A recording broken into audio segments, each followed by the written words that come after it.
6:23 now. The state of Colorado is taking a lead role in suing a telecommunications company accused of making billions of illegal robocalls nationwide. Our Patrick Nelson is looking into the allegations and why fraud experts say this could be a landmark in a moment for defending against those annoying and risky robocalls.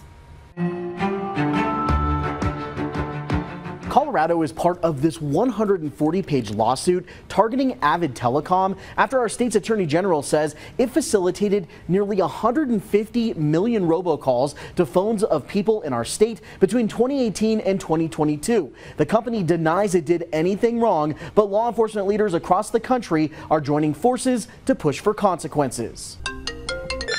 There are people afraid to pick up their phones because they know so many calls are scam calls. Colorado Attorney General Phil Weiser says during the last 5 years, Avid Telecom facilitated robocalls that included harmful scam and fraud calls like IRS imposter calls. They are an enabler for the robocallers. They provide the technology knowing that there are these scam artists who use it.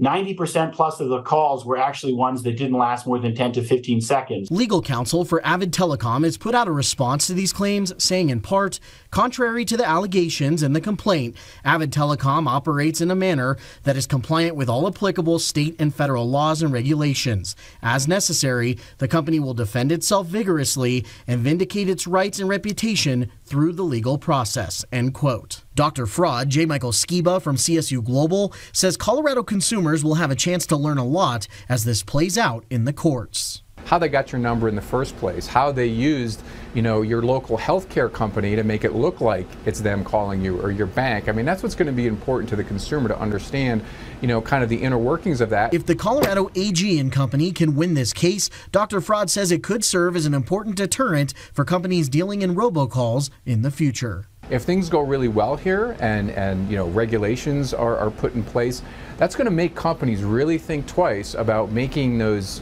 kind of questionable decisions about selling consumer information, about those aggressive sales tactics. Working across the aisle, attorneys general from 48 states and Washington, D.C. say they're seeking meaningful accountability when it comes to robocalls. We don't see enough examples of people working together to solve problems. But on robocalls, we've got a powerful such case, and we'll stay on it.